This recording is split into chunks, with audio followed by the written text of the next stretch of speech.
Bajar un poquito el volumen aquí del computador por cualquier eventualidad.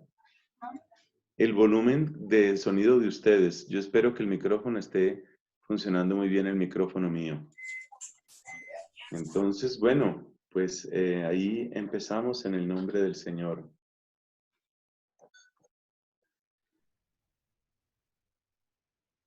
Con la alabanza al nombre de Cristo, iniciamos este encuentro, este momento de reflexión en torno a su palabra, buscando su gloria.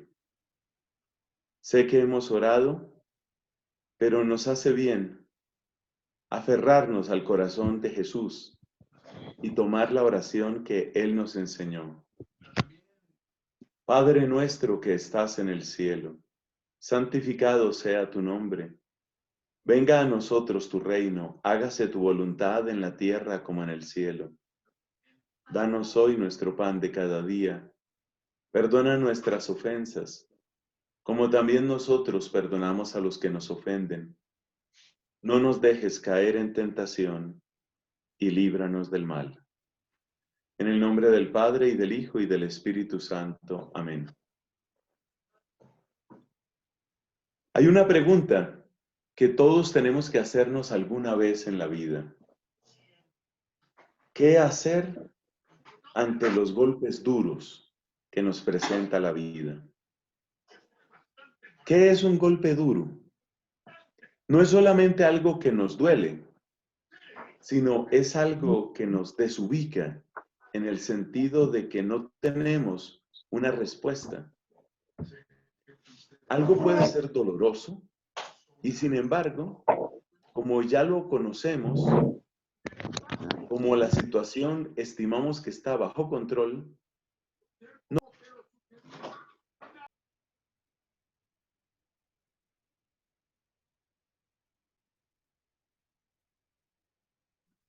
persona se encuentra ante una situación particularmente dura.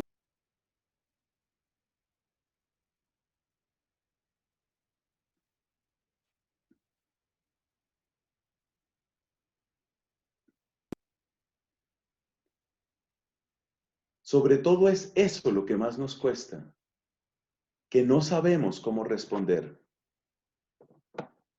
Por ejemplo, frente al hecho de una muerte. Es decir, alguien que amamos, alguien importante, se va de nuestra vida. O una traición, o una enfermedad. Con motivo de esta epidemia a nivel global, muchas personas lo están experimentando. Hace pocos días hablaba con un amigo que vive en Estados Unidos, un hombre muy cercano a su parroquia. Me contaba con tristeza que el padre que acompaña la comunidad hispana fue contagiado de COVID-19. En menos de 3 semanas había fallecido. Todo fue tan rápido. Ese es un golpe duro. Repito, no es solamente el dolor, es el desconcierto. Es el no tener una respuesta. Es sentir que nos faltan fuerzas. ¿Y qué podemos hacer? Vamos a proponer un camino. En ese camino hay 7 puntos o 7 pasos. Pero uno de esos pasos, que es muy importante, que es el número 3, a su vez se subdivide en otros, llamémoslos así, otros pasos. Yo voy a enunciar primero los 7 pasos grandes y luego ya verán ustedes por qué el número 3 es tan importante. A lo largo de este recorrido, veremos en cada paso cómo la fe hace una diferencia. Es decir, que una persona puede seguir estos pasos, incluso si es de otra religión, si tiene otra creencia.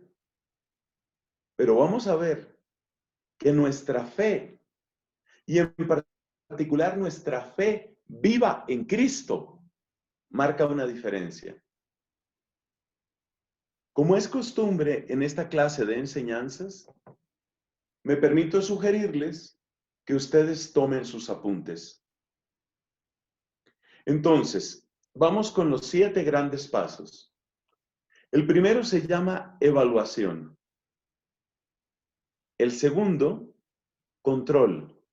Ya vamos a ver después qué clase de evaluación, qué clase de control y así sucesivamente. Entonces, primero, evaluación. Segundo, control. Tercero, proceso de duelo.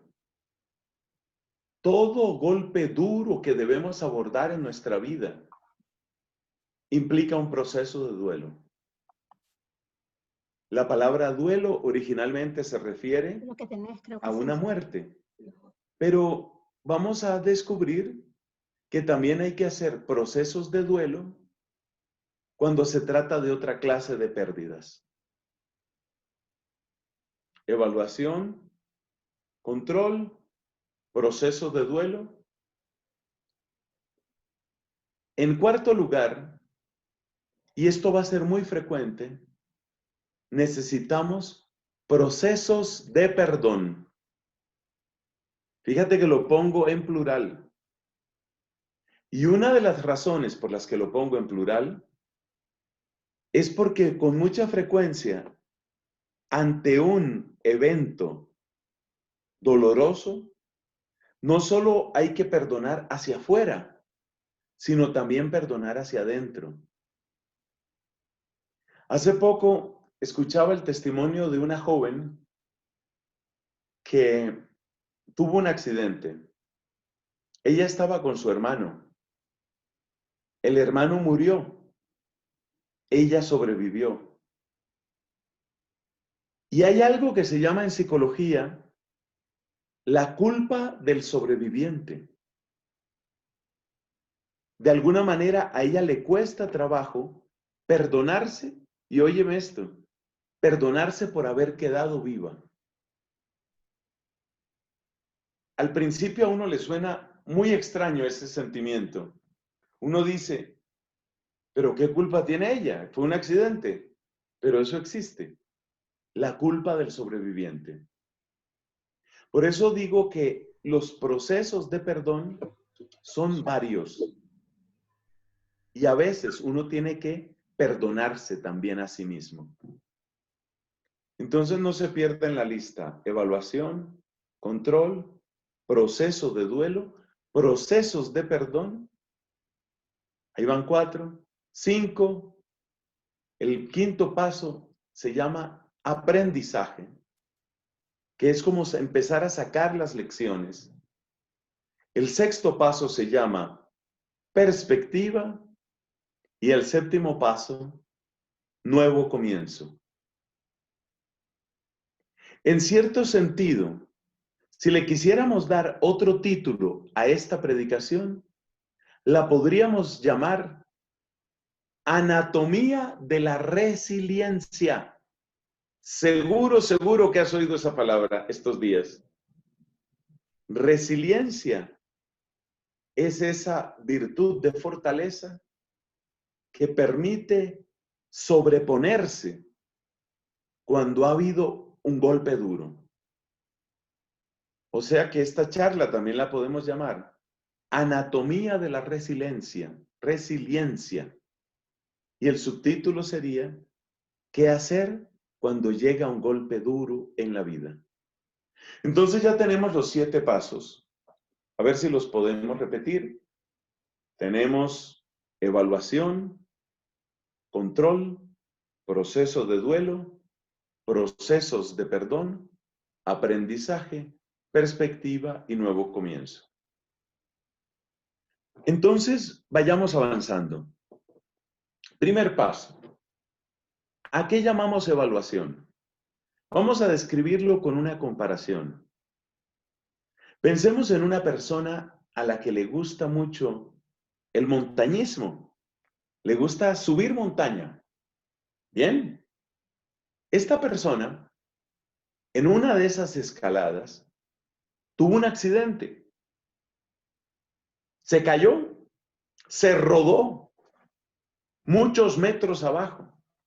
¿Qué es lo primero que tiene que hacer esa persona cuando queda tendida por allá muchos metros abajo? Por supuesto, estamos hablando del caso de una persona que sobrevive al accidente, no se mató. ¿Qué es lo primero que tiene que hacer esa persona? Tiene que hacer una autoevaluación. Entonces la persona lentamente empieza a ver si puede mover sus piernas, si puede mover sus brazos, si puede ver, si puede oír. Ese es el ejemplo. Un ejemplo tomado de una situación física. La persona ha tenido un accidente y lo que hace es una autoevaluación. Esa autoevaluación es para saber, tener un primer balance de qué se dañó, qué se perdió. O sea que podemos llamar a esta evaluación, la podemos llamar primer balance. ¿Qué se ganó, qué se perdió? Hay una quiebra. ¿Se perdió todo o qué quedó? Esa autoevaluación es un primer momento de recuperación de autonomía. En esa autoevaluación, la persona creyente siempre va a tener un elemento adicional. Y ese elemento adicional es este. Si Dios ha permitido esto, por algo será. Algo bueno quiere Dios. Algo bueno quiere Dios con esto. Es decir, acaba de suceder el golpazo, la tragedia, la dificultad, y ya el creyente sitúa su mirada y dice, algo bueno hay en esto. Dios quiere algo bueno en esto. Y por eso, en esa autoevaluación, es indispensable que esté el elemento, he conservado la fe.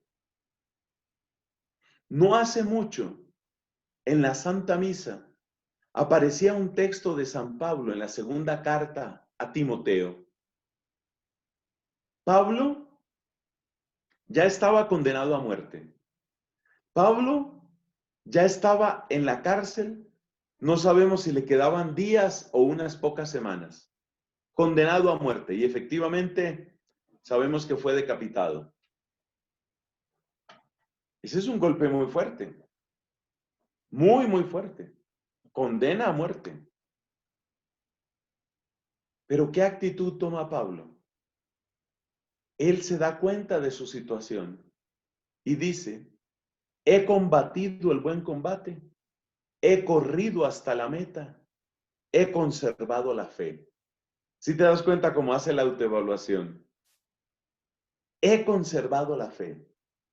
Así como el que se rodó por la montaña, dice, me duele todo, pero puedo respirar, puedo pensar, puedo mover mis brazos o mis piernas. Así también, lo primero que uno rescata como creyente es, aquí está mi fe. Aquí está mi Señor. No estoy solo en esto. Esa es la primera actitud. Todavía no entiendo qué voy a sacar de esto. Todavía no entiendo cómo me voy a reponer. No tengo respuestas. Me faltan todas las respuestas. Pero, aunque me faltan las respuestas, hay cosas que tengo claras. Entonces hago una evaluación. Miro en el plano físico, en el plano emocional, en el plano afectivo. Y entonces no puedo dejar de incluir, debo incluir la fe. Esto yo lo viví en mi familia. Es una historia que he contado varias veces. Uno de los golpes más duros que tuvo mi padre fue cuando lo despidieron sin previo aviso. Él era trabajador, él era funcionario del gobierno, estaba en una dependencia que se llama en Colombia la Contraloría General de la República, y resulta que despedido, te vas. Es un golpe duro. Él queda como trastornado. Llama por teléfono a su esposa, a mi madre, y ellos empiezan a hacer esta evaluación. Pero la frase que le dijo mi madre en ese momento a mi papá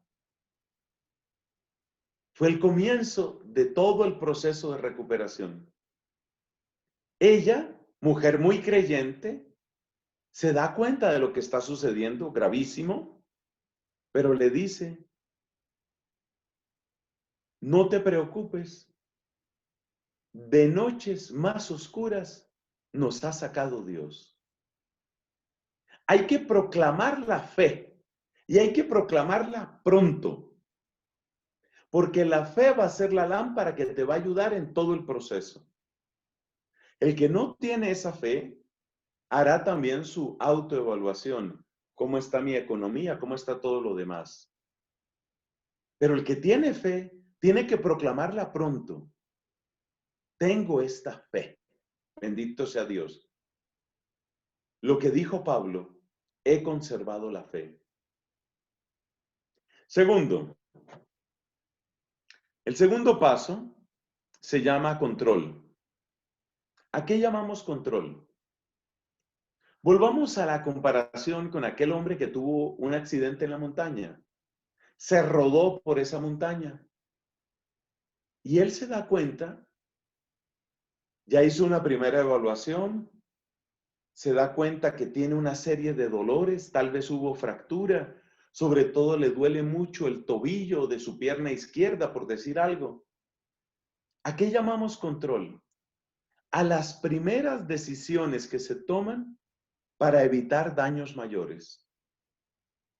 Todavía no sé cómo me voy a recuperar de esto, todavía no lo tengo claro, pero hay una cosa que sí sé, y es que me encuentro al borde de un precipicio, rodé y todavía puedo caer peor y ahí me mato. Entonces, ¿a qué llamamos control? Las primeras decisiones que hay que tomar para evitar daños inmediatos. Por ejemplo, murió una persona. En un accidente murió un primo mío. Hay que tomar decisiones. ¿A quién se le va a decir? ¿A quién no se le debe decir todavía? Se le tendrá que decir seguramente, pero no todavía. Resulta que, por ejemplo, mi tío, el papá de ese primo, es un hombre que ha tenido una cantidad de problemas cardíacos serios. No parece prudente que yo, con la noticia fresca y con toda a mi tío y le diga, pues se le ha muerto un hijo. No. Entonces hay que tomar decisiones prudentes. Todavía no estamos resolviendo el problema. Simplemente estamos poniendo un límite al daño. Me puedo seguir rodando. Entonces, eso es lo que llamamos control, que deberíamos llamarlo primer control, porque todavía no es que uno haya recuperado el control. La situación, la noticia, Me produce mucha tristeza.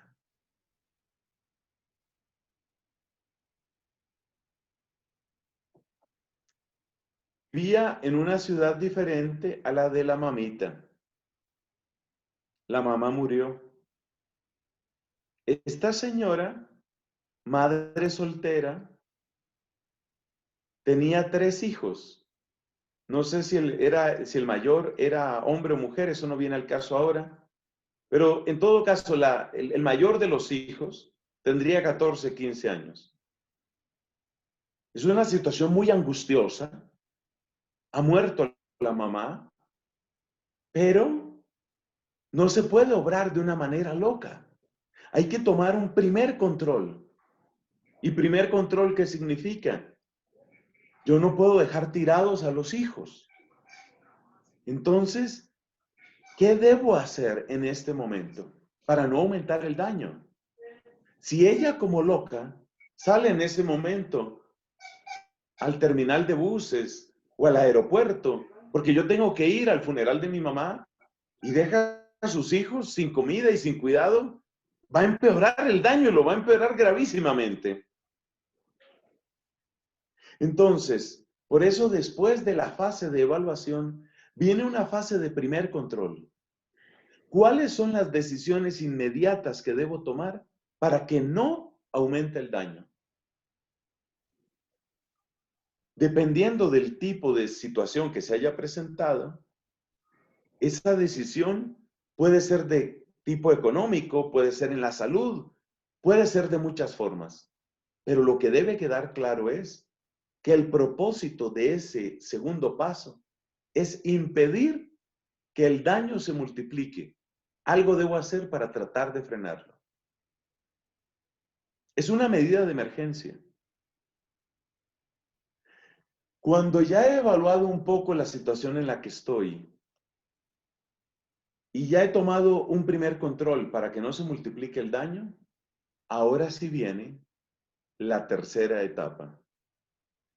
¿Qué dijimos? Que se subdivide.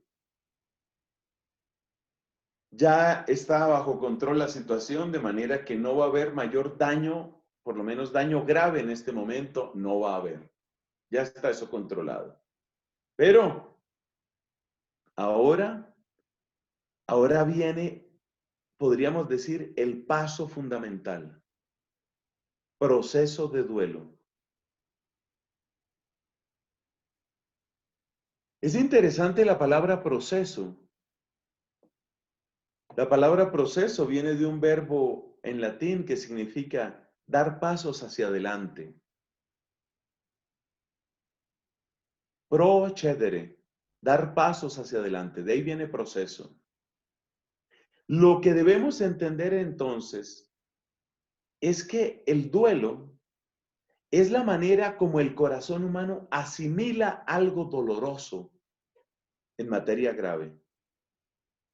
El duelo es la manera como tu corazón se reacomoda cuando le ha llegado una noticia triste, dura, mala. Entonces, las primeras etapas de evaluación y de control son únicamente como muros de contención. Pero eso no basta. Yo tengo que pensar en asimilar. Y es ahí donde entra el proceso de duelo. El proceso de duelo, según han estudiado muchos, tiene 5 etapas típicas. Escríbelas, por favor. El proceso de duelo usualmente comienza con negación. Después viene ira. Después viene negociación. Después viene tristeza. Y finalmente aceptación. Es un proceso. Si hablamos de un proceso, quiere decir que de modo usual, yo no voy a vivir este proceso en unos instantes ni en unos minutos. Un proceso de un duelo serio puede llevar semanas, meses. En algunos casos, el proceso de duelo casi se mide en años.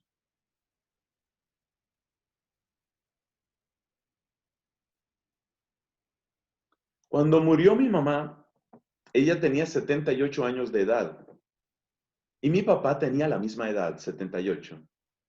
Mi papá vive todavía, en este momento vive. Y comento esto tan personal, mis hermanos, porque yo creo que, por la misma definición, es la coyuntura en mi vida en la que he tenido que vivir, en la que he tenido que enfrentar, lo mismo que mis hermanos y mi papá, un duro proceso de duelo. Un hermano mío es psicólogo y él comentaba que los estudios que se han hecho sobre viudez en una edad tan avanzada han mostrado que si una persona a esa edad pierde su pareja, es sumamente probable que su salud se deteriore tanto que termine muriendo. Pero si la persona supera un límite dentro de su proceso de duelo, un límite de unos, no sé cuántos son, 3, creo que son 3, 5 años, gracias a Dios mi papá lo superó, ya, por decirlo con un lenguaje coloquial, ya no se muere de eso. Pero es muy duro. Entonces, miremos un poquito estas etapas del proceso de duelo. ¿Por qué queremos verlas? Sobre todo por una razón, para que entendamos, mis amigos, para que entendamos que tener un proceso de duelo es algo muy humano. Y para que no cometamos el error de autocastigarnos con pensamientos como estos. Yo no debería sentir esto. Yo no debería pensar así. Yo tendría que estar mejor. Yo soy una persona creyente. Yo tengo a Cristo en mi corazón. Yo tendría que sentirme mejor. Ese esfuerzo, esa violencia interior por tratar de salir del proceso de duelo, a veces incluso con una motivación religiosa, lo que produce es más daño. Hay que tener cuidado con eso. Entonces, el proceso de duelo tiene su propia velocidad. Pero una vez más, verificaremos que la persona que tiene fe lo vive de un modo más ágil, de un modo más sano y de un modo más tranquilo. La primera etapa en el proceso de duelo es la negación. Mi mamá estaba hospitalizada desde hacía unas semanas. Tuvieron que hacerle una operación muy delicada, una intervención en su cerebro. Hasta donde entendemos, nunca recuperó la conciencia después de eso. Así pues, ella estaba hospitalizada en una condición grave, preocupante, sin verdadera esperanza de recuperación por el daño que ya registraba su cerebro. Mi papá pasaba muchas horas en el hospital junto a ella, entre otras cosas. Es uno de los más hermosos testimonios de amor que yo tengo en mi vida. Pero llegó mi padre un día,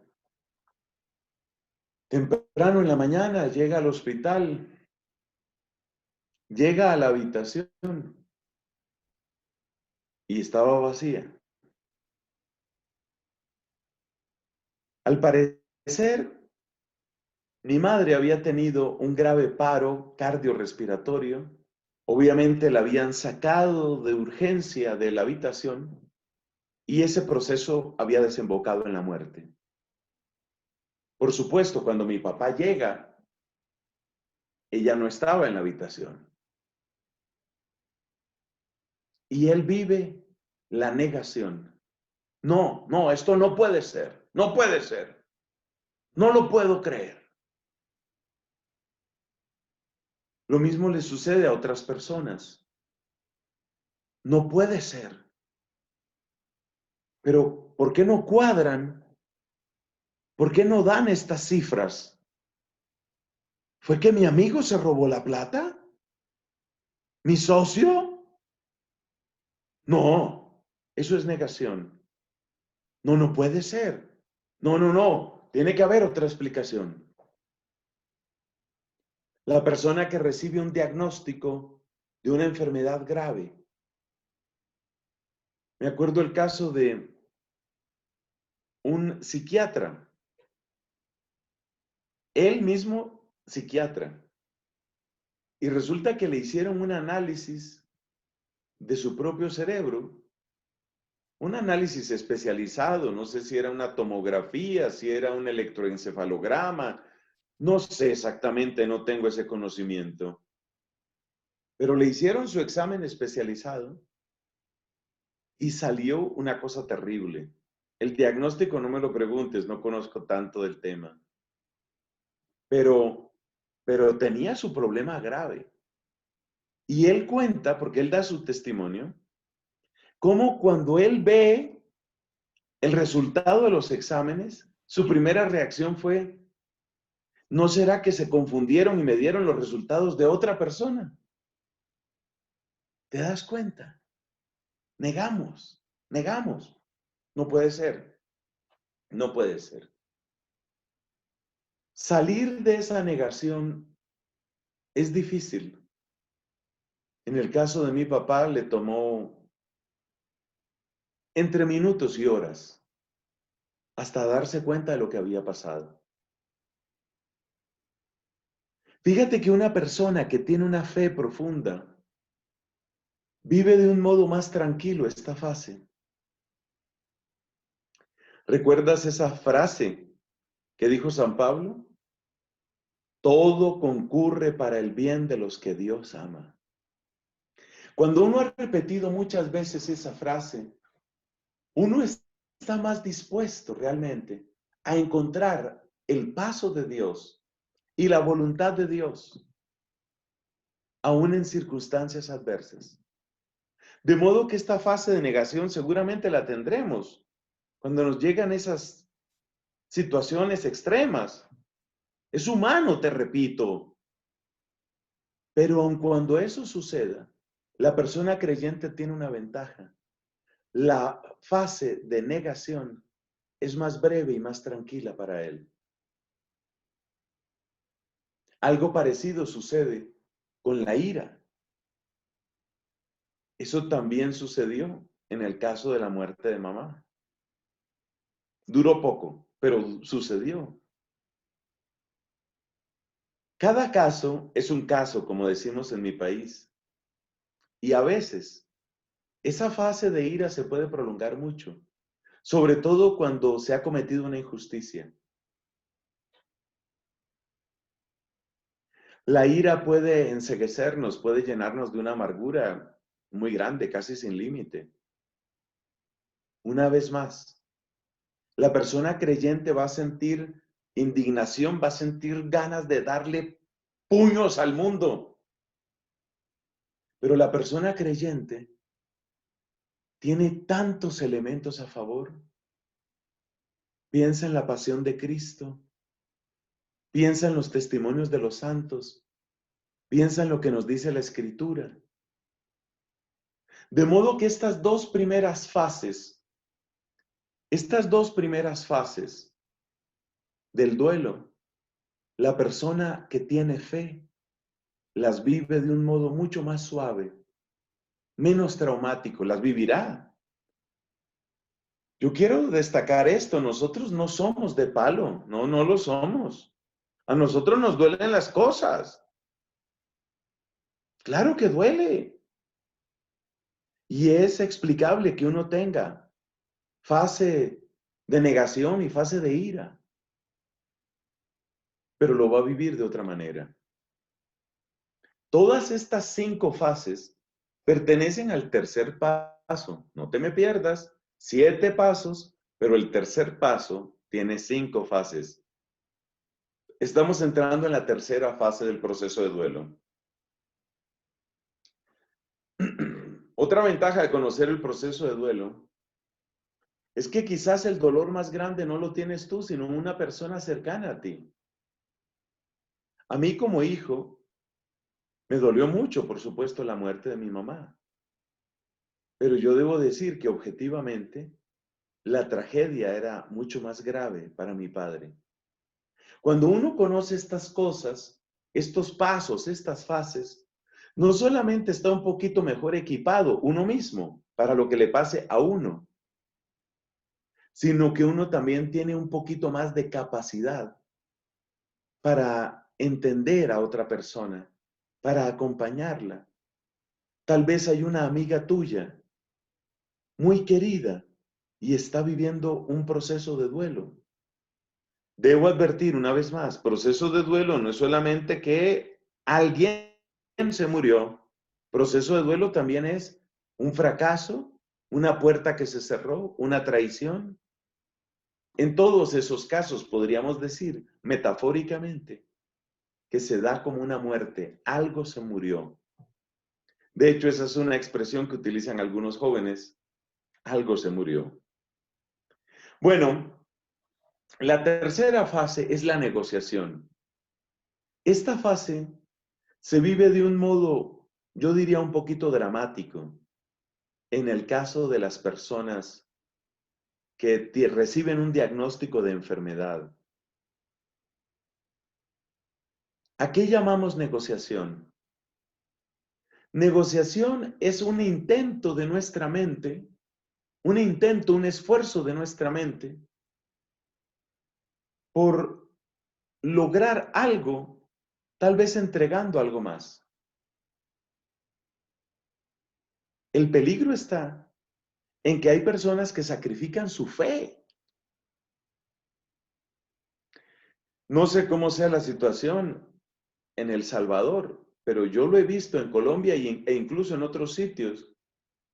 Personas que son muy creyentes, muy católicas, decimos, pero esta persona le detectan un cáncer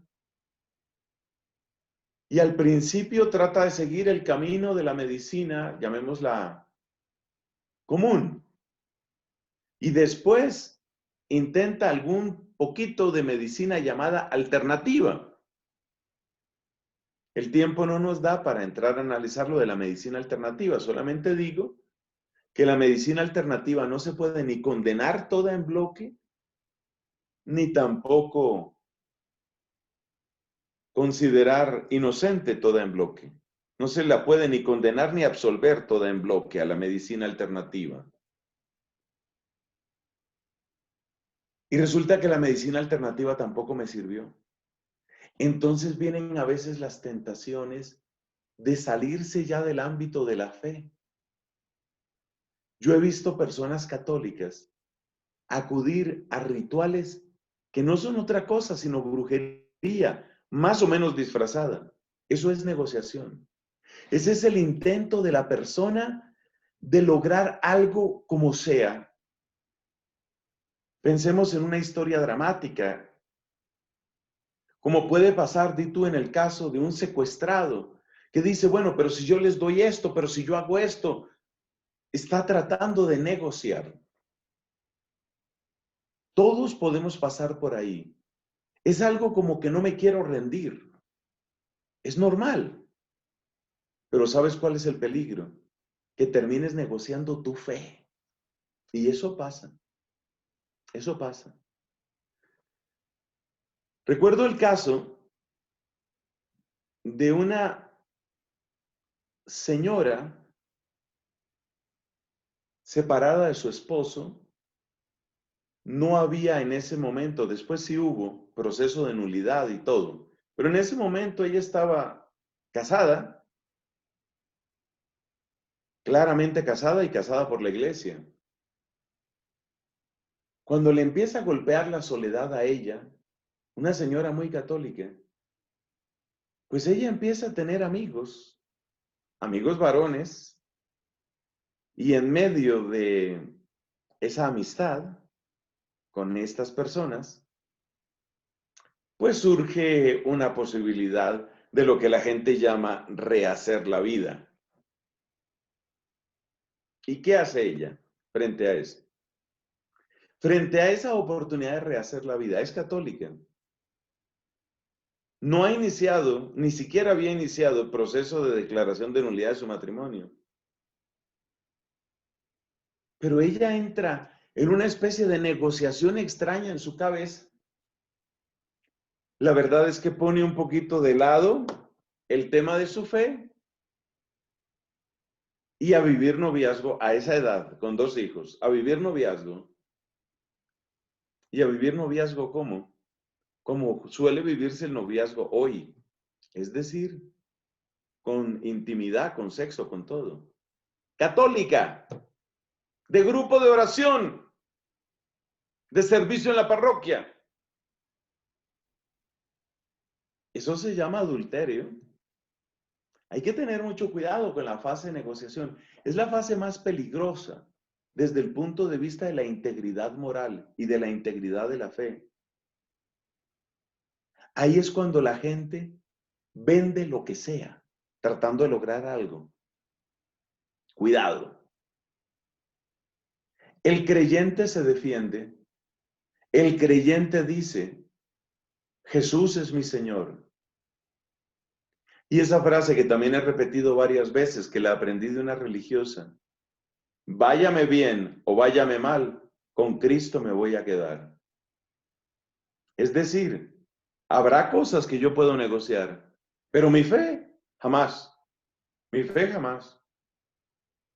Mi pertenencia a Cristo, mi pertenencia a la iglesia está por fuera de toda negociación. Eso no se discute.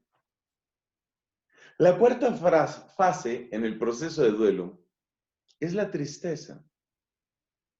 Se nota particularmente cuando ya se consuman los hechos.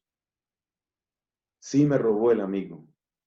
Ay, caramba, sí me robó. Sí se murió mi esposa. Sí se murió, sí fue verdad. Eso le tocó a mi papá, por ejemplo. Sí, sí, es un hecho. Y hay que darse permiso de una cierta tristeza. ¿Te acuerdas que Jesús lloró? Hay 2 ocasiones en que la Biblia nos cuenta que Jesús lloró. Lloró cuando la muerte de Lázaro. Hay que darse permiso también. Jesús hubiera podido reprimir sus lágrimas, hubiera podido pensar, bueno, pero ¿qué dirá esta gente? ¿Ah? El Mesías aquí llorando, ¿cómo así? Me voy a aguantar, reprimir. No, eso no fue lo que hizo Cristo. No hizo un espectáculo, pero sí lloró. Hay que darse permiso de llorar. Hay que permitir algo en tu tristeza. No puedes simplemente obligarte. No funciona. No es que yo debo estar bien, yo debo estar bien. No, no, no funciona, no funciona. Date permiso del llanto, de la tristeza. Necesitas un consuelo, un consejo.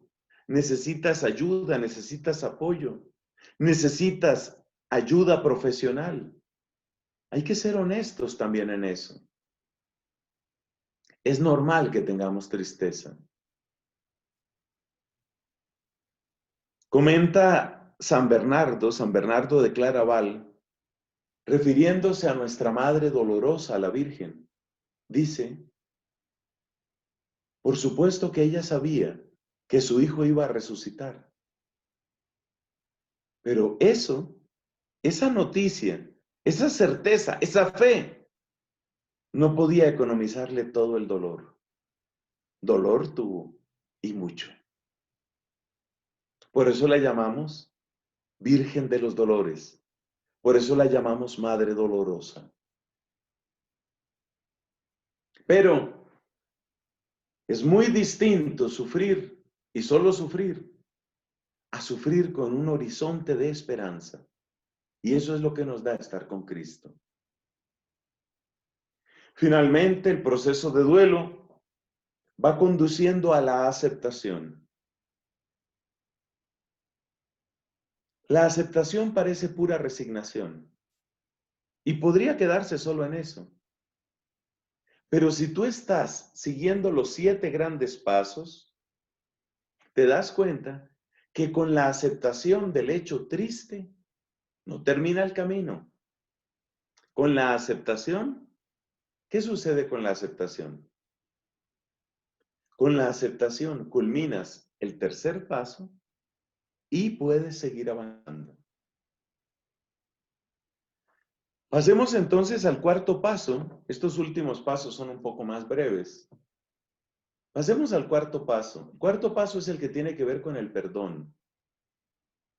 Uno puede haber vivido su proceso de duelo y sin embargo tener ciertos resentimientos, cierta amargura o tener una sensación de culpa. Por eso hay que hacer procesos de perdón. La herramienta psicológica principal para los procesos de perdón está en esta frase que la han dicho muchos que han sido familiares de víctimas. Maltratar más a la otra persona no le devolverá la vida a mi hermano o a mi papá o al que sea.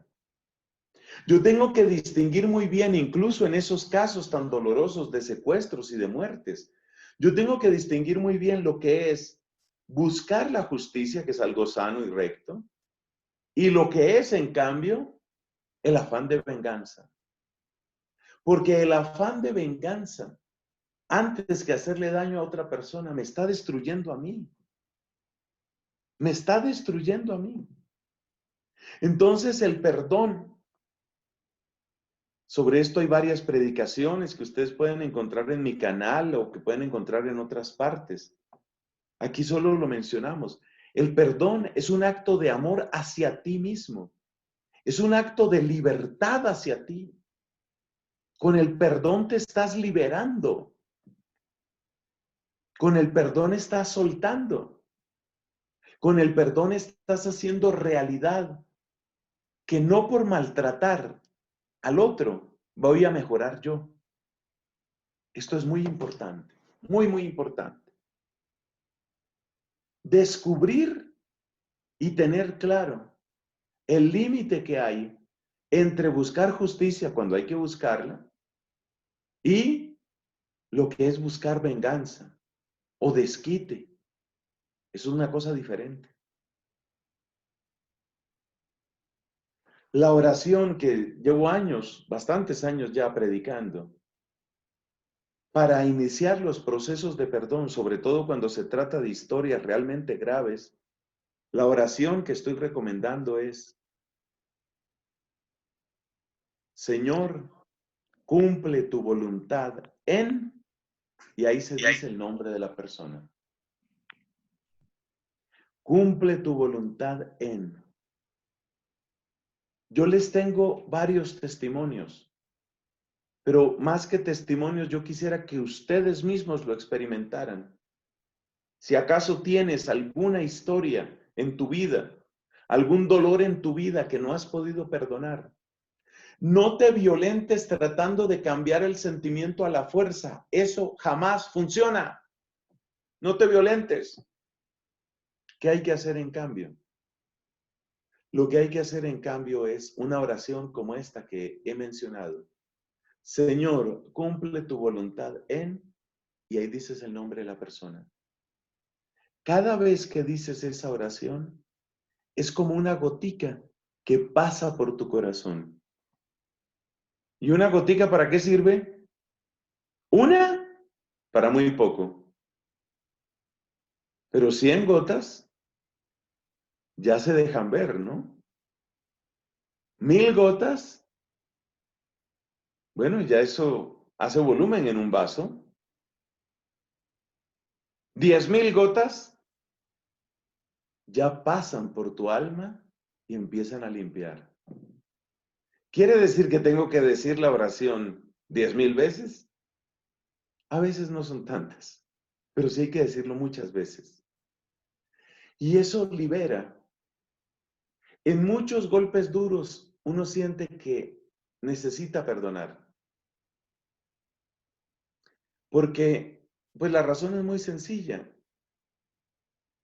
Es que un golpe duro con mucha frecuencia tiene un componente humano. Hubo alguien que lo causó, hubo alguien que hubiera podido evitarlo.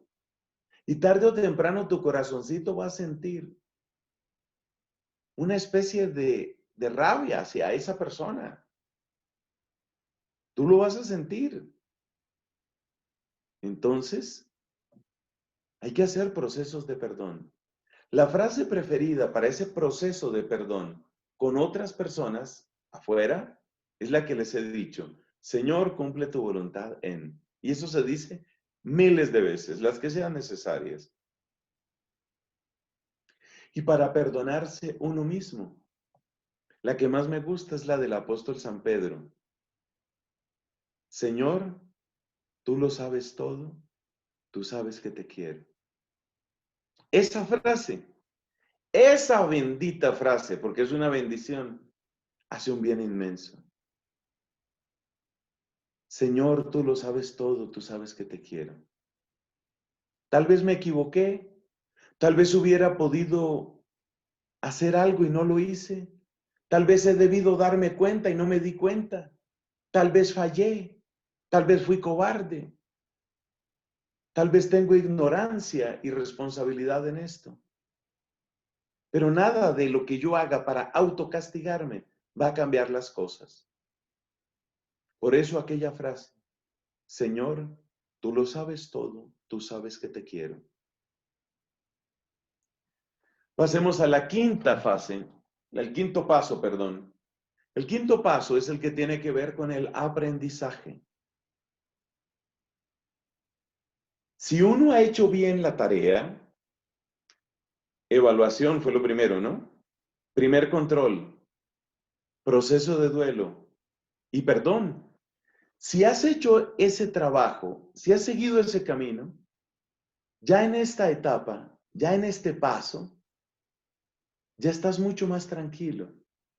Y es el momento de mirar hacia el pasado y decir, ¿qué lecciones me deja esto? Un amigo mío perdió un poco de dinero por la astucia de un amigo de él. Lo traicionó y le robó plata. Pero hizo la cosa con tanta inteligencia que era muy difícil demostrarlo y en la práctica ese dinero se perdió. Era muy difícil entablar un proceso civil o penal, que además hubiera sido largo, doloroso y costoso. Este amigo mío que sufrió esa traición,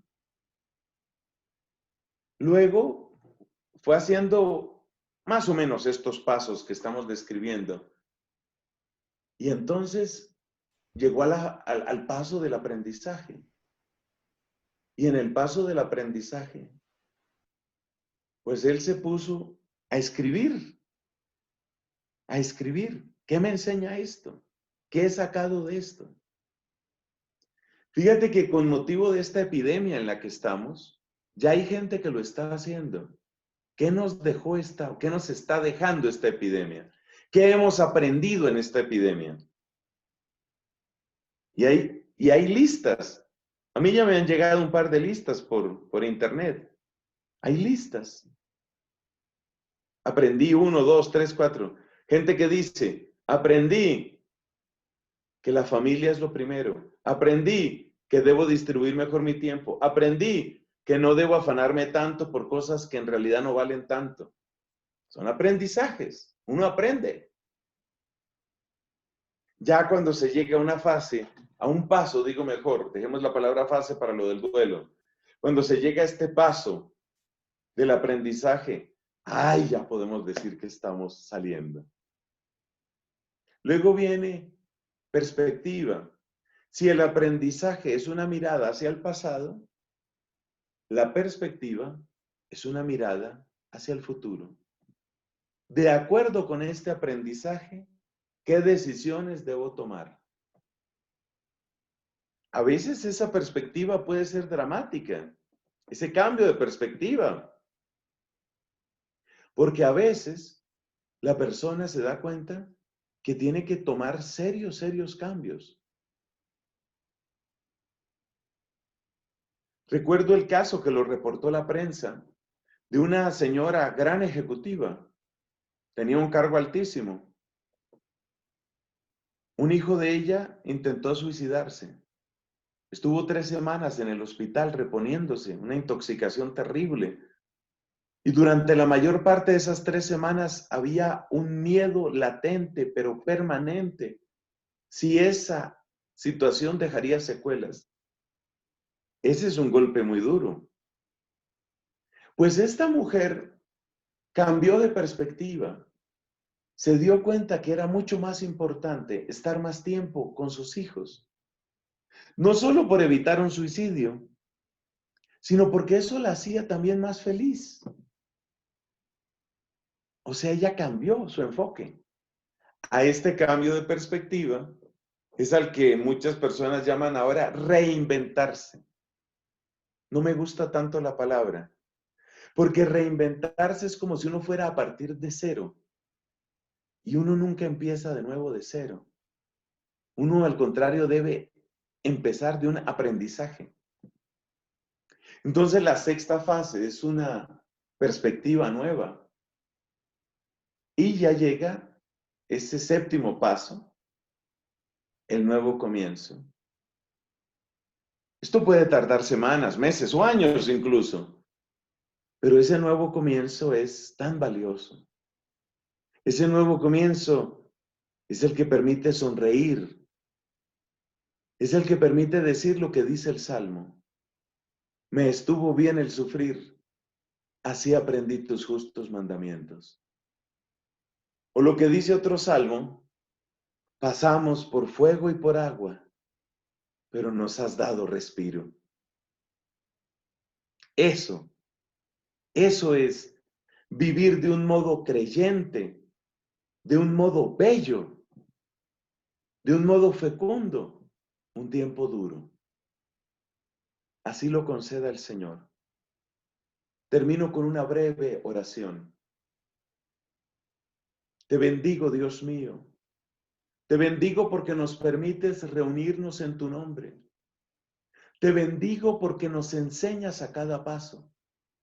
Te bendigo porque nos das elementos, luces y herramientas para vivir nuestra vida en clave de fe. Te bendigo, Señor, por el bien que pudieran hacer estas palabras. Te alabo y te doy gracias por los momentos duros que ha tenido mi vida. Te bendigo y te doy gracias, Señor.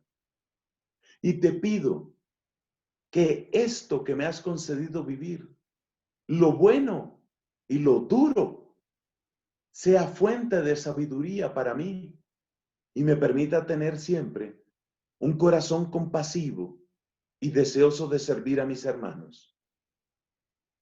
Gloria al Padre, al Hijo y al Espíritu Santo, como era en el principio, ahora y siempre, Siempre por por los siglos de los siglos. Amén.